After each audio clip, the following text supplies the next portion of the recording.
That's also my Joy Deschanel voice. Is my Ariana Grande voice. Hi, I'm Ariana Grande. You're watching Disney Channel. I'm gonna go lick a donut. Spot on. Yo, I heard about that. That was really fun. Can't even drink my water. All right. Ladies and gentlemen, you're watching a live chat with TIOGA. I'm your host, Sergio Galeano. I'm not joined by Thomas this week, but that's okay. He's over there. He's having fun. Right, Tom? Nothing to contribute. Guys, that was a great set. Why don't you introduce yourselves? I don't know your full names, so go around the table. Derek, why don't you start? So I'm Derek Dieso. I play guitar. Yes, you are. I'm Greg Adams. I sing and I play guitar. Yes, you are. I'm Austin. And I play bass and sing a little bit. Yes, you do. Well, yes, I do. Yes, you do. So, on the set that you guys play today, any of those songs part of that? Didn't you guys release something in November? Yes. Is that all on that? It was thing? our first EP. It's called Sycamores. Yeah. You can find it on Bandcamp. Anywhere else? Zune Music. Zune, really? Yeah. They have the exclusive single. We bought the brand just to use it for our EP. No. Yeah. So iTunes and Spotify, whatever. But no. So two of the songs that we did today were on that first release, and and then that middle song, "I Could Be an Island," is going to be on our upcoming EP. I love that song. Thank you. That is a good like hump song to like a tentpole song. Actually, they call it, not hump. I call it a hump song. Oh yeah, Yeah, well, yeah, good. It depends what kind of mood I'm in. Yeah. I'll call it a hump song now. I didn't really have a word for it before this. It's like the Wednesday of our set. That was a thing. So.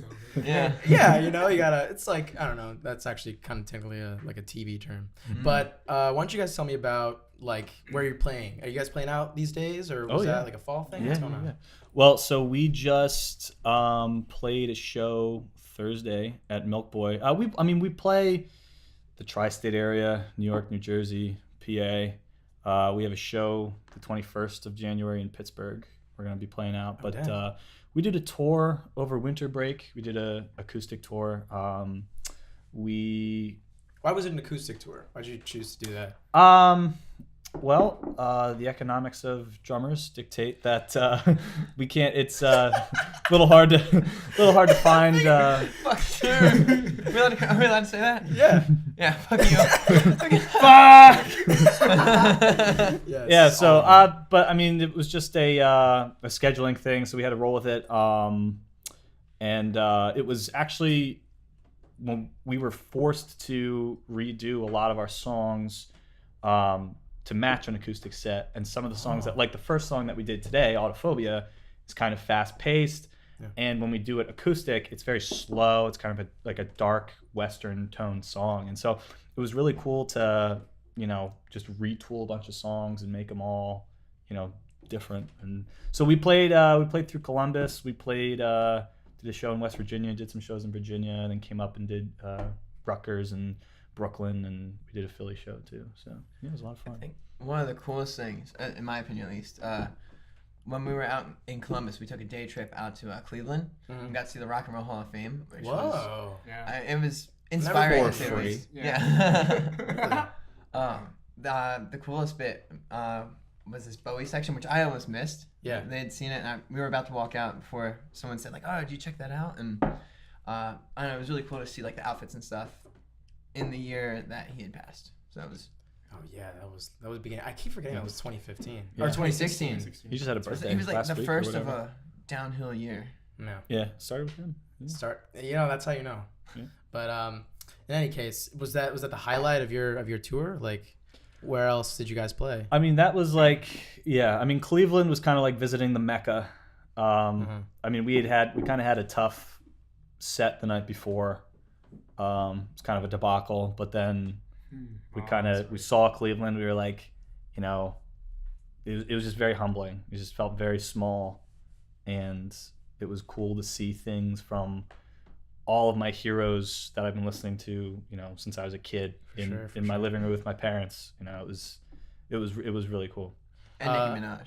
And Nicki Minaj was on the TV for no reason. The Anaconda music video. There was like a 4-year-old watching it. So yeah, it was like, Wow. Yeah, that's in the Rock that's and Roll pretty Hall of Fame. graphic. Yeah. But okay, so going back to that debacle, did it have anything to do with like the transition between acoustic? Because like you rewrote stuff. Like, does that happen? Like, how often Yeah. does that So happen? I mean, it was maybe not. Maybe rewrite isn't the best term, but Okay. we rearranged. Ah. Even me. But it was not, the debacle was not performance based. Oh. It actually it was it was something. I won't go into it too much, but it was a rough night. So who that was funny. Who speaking about writing, who is involved in that process, you guys? Because I like your cohesive sound, but there's a lot of variance in there. So we all are very, very, very involved in the writing process. I would almost say I don't think it would be possible for just two people to write the song and then somebody to dial it in, mail it in or whatever. It usually starts with a kernel of an idea, and whether that's from me or Derek or Austin, and then obviously other people add to it. But I think like just listening to some of the material that each of us has individually done on our own, it's not as good as when we all come together and write it or work on it. There are some things, when we're separated and we do full demos on our own, it's not TIOGA, but when we're all together, it sounds incredible. Thus the band was born. Yeah. Speaking of writing, we've spoken about writing before on the show, and we talked about songwriting with a good friend of ours, Alyssa Joseph. I don't know if you guys ever played with her. Yeah. She's cool, right? Yeah. Mm-hmm. She played an amazing set, and we got into the depths of songwriting, but this month I want to talk about the context of music. So I'm gonna lead off with a quote. Okay. By a young, at the time, a young DJ. You guys ever heard of Madion? Yeah. Mm-hmm. Yeah. So and I heard this when he was like really big when we were in high school, right? And so like he said this and it stuck with me. It's stuck with me since. And he basically said anyone who doesn't understand or doesn't enjoy a certain kind of music simply does not understand the context in which it is to be enjoyed. Mm-hmm. And because it's kind of appreciate true, that. right? Mm-hmm. Like when correct me if I'm wrong, when you recommend a song, you're pretty much saying, you should listen to it when you're driving. Mm-hmm. Or, you should listen to it, when you're at a party. Sure. Or in the morning. Mm-hmm. So I want to know what you guys think about that, about like, whether or not we missed out on some songs just because we didn't know the context in which it was to be enjoyed, Yeah. I mean, I know, obviously, things as basic as, you make a playlist to do this, you make a playlist to do that. Mm-hmm. But even just, sometimes the cultural context that a song is coming from, or, 2016, we saw so much great music come out of 2016 because, and so many things had happened in our world in, late 2015, all throughout the year. And I think a lot of releases reflected what was going on. Kanye's The Life of Pablo had a lot of culturally contextual references. Oh yeah, a lot of rap from last year. For sure. Solange's record this year so good. was, even Childish Gambino's album, for being as late in the year as it was, is still so culturally contextual. So I think when you think about that context, even if you're years removed from the genesis of that music, it harkens you back to that movement or that time in your life. And even beyond cultural context, I think personal context, how often do you guys hear a song and it's like, oh my God, like I got to meet Neon Indian last year. I saw him at the Union Transfer. Dope. You always meet the coolest bands at Union Transfer. Yeah. And I said to him, like, dude, your second album got me through high school. It was such a cool moment. And like every time I hear that record, like it reminds me of feeling something on my skin and smelling something in my high school. I don't know, but that's what context in music means to me. A whole different idea based on the idea of context, though. We listen to these magnificent older artists like Bowie, in particular in my head, like the Beatles and Metallica, going back to like middle school for me. But like the context of like hearing that song when it came out, as opposed to hearing it, 50, 30, even 20 years later, is totally different. For instance, middle school, I was a big Metallica fan, right? And metal bands now, most, I would say, have influence from Metallica, would have taken that Metallica sound and stretched it, maybe made it more aggressive, maybe made it faster, maybe made it slower. But they've taken something like that, morphed it into their own sound, and it almost makes Metallica seem like a less, innovative band. But it's just because they were The first. Yeah, they were the first, and then people since have adapted the idea. You see that with the Beatles, and I think Bowie a lot as well. Mm-hmm. So it would be cool to see the context of in the moment, like experiencing a debut album like that. Definitely time. A time is such a big part of the context, right? Like a time in your life. Mm-hmm. Like I feel like, there's definitely music that, like, in the context of a stage of life, like, oh, I'm gonna show my offspring. The Offspring. Yeah. Oh, yeah. No, I'm gonna show my kid, stuff I listened to in high school when he's in high school. Yeah. But I think that, there's stuff that I definitely am not gonna show him, stuff that I listen to now. Or, you never know. I feel like, I don't know. Do you guys agree with that? Like definitely time, stages of life. Like, yeah, I mean, there are a lot of albums out there that are very specifically to when you're, between the ages of 12 and 17. Oh yeah. Everyone I think has that album or those bands, like Simple Plan for me and Blink-182. Oh, no. So when Blink-182 their new album came out last summer, it felt so refreshing for like the context of 2016. Sure. Where like it's a very straightforward, fun album. Where like other more technically musical albums have come out, like 1975's "I Like It When You Sleep," "For You Are So Beautiful Yet So." Is it my The mouthful. Let's call it the second one. The second one with all the pink stuff.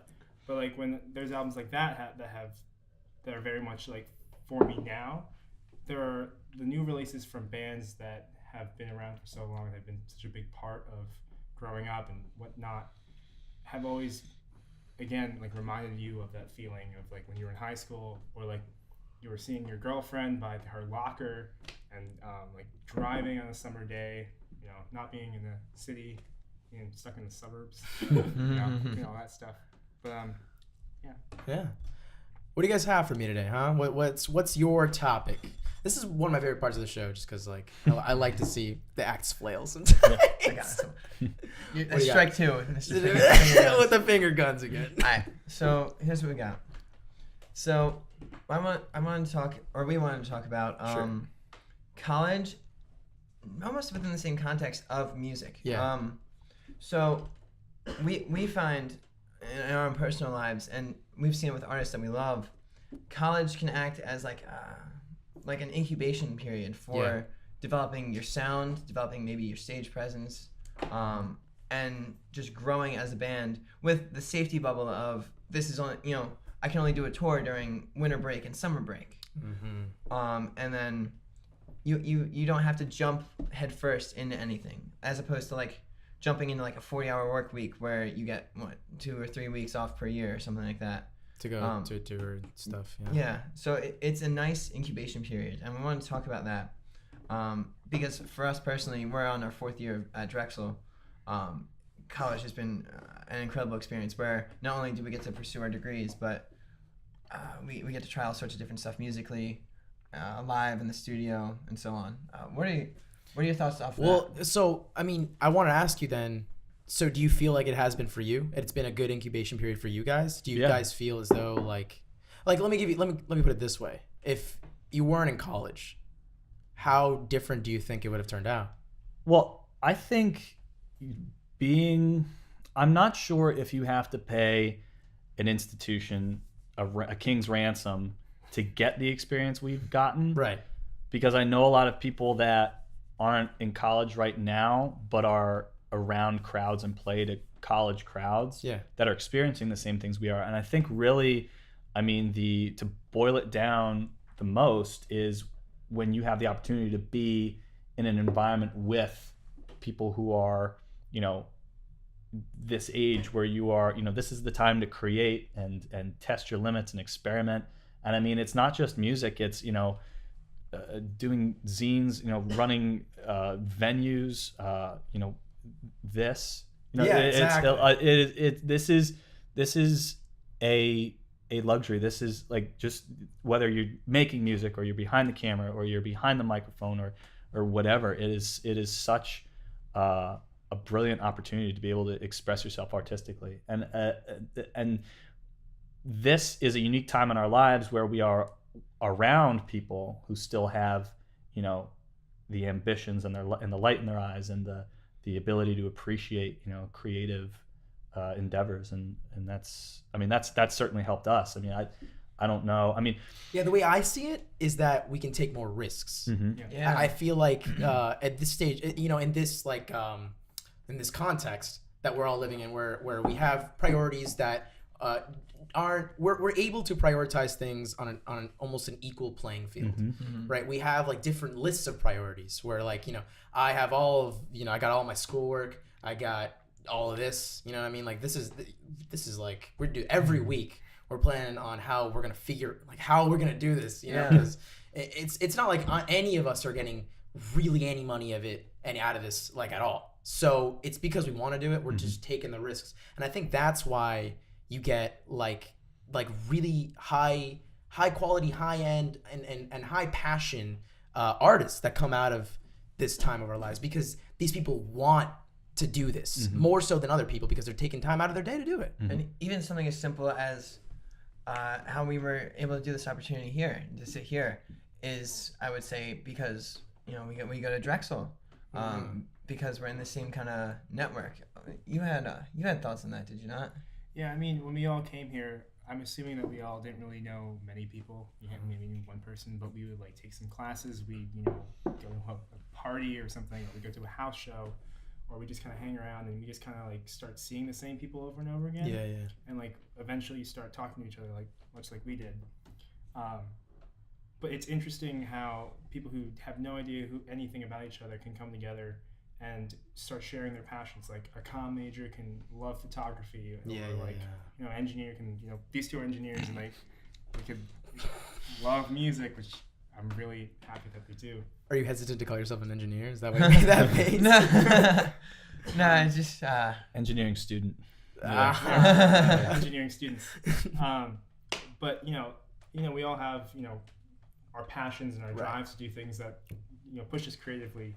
When we're focusing on a 5-day school week, and like to be able to there are a bunch of people behind the camera right here, and to see that they're all here and they're all having a good time, maybe hopefully but they're all doing like something that I hope really love, and I'm sure you guys do. But it's interesting that you just meet people who like, if you just saw like on a resume, I am a chemical engineering major, and like I worked at these 3 places before. You don't know that they love Bowie or they love Billy Joel or that's on my resume. It's Bowie actually fan. better. I've got the Thunderbolt thing. Yeah, exactly. You got the whole. Yeah. Henry likes that one. I want to thank you guys for coming on the show. Thank you for having us. I want to know, do you have anything coming up? You guys working on anything? What are your plans? Again, we have a show in Pittsburgh on the 21st of January, 2017. Good donuts. And then our next show in Philadelphia is at the Fire on February 4th. That's with a band from Toronto. Canada. My favorite city in the world. Yeah. Wow. Really? I have never been. It goes Toronto, Shanghai, London. Nice. That's a good list. Yeah. Damn. Cool. That's real good. But just look for us wherever you social media. Yeah. We put our stuff up what are there. the ats? What are the ats? You on Twitter, At Facebook, Instagram? At TIOGA, the band, no spaces. No spaces. And that's everything. That's Also, literally, I don't know if we mentioned it before. We're currently working on some new music. We were just in the studio on Friday, Oh, nice. tracking drums. We got them down. It's not. Our buddy Mike is helping us out with that. Mhm. Killing it on the skins. Yeah, and we're excited. It's a jazz drumming reference for you.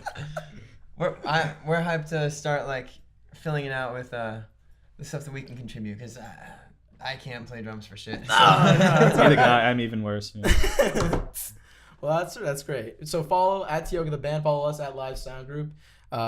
been a pleasure having you guys. Thanks for having us. Thanks. Thank you for watching.